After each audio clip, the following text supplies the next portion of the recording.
In this tutorial, let's take a look at how to create and modify multiline text in Gstarcad. Let's click multiline text command in the ribbon, specify the first corner point, then estimate the size of the rectangle as shown, and enter the content. I'm going to highlight this MText so I can change the height which is associated with it. And then add an underline, change its color, and change to uppercase. Next, let's tap MText and press Enter to enable the command, and specify the first corner point. As the head value of the current text style is saved as 0, I can select Head option and set as 0.1.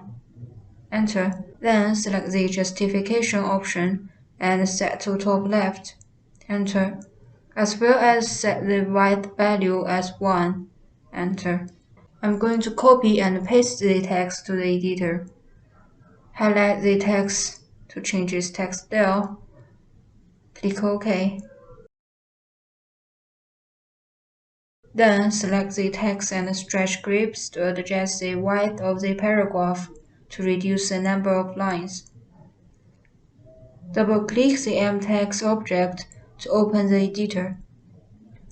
Paste the copied content and adjust the size of the paragraph by clicking and dragging this arrow icon. Then select All and set to Same Text Style, and choose a proper paragraph alignment type. Next, let's highlight these first two sentences and change this to a numbered list. And highlight these lines of text here, and let's change that to a bulleted list.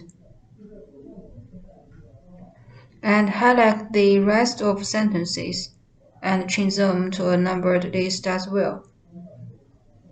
Here you can choose to continue or start from number 1. Let's move it a little bit upper. OK, go ahead and change these lines to a lettered lowercase list. Let's check the spelling of all content in this editor. Just enable the spelling check icon here and make the spelling check settings. I will check all of them. And when you find a spelling error, you can right-click it and choose the correct spelling in the list, or spelling correct one by yourself.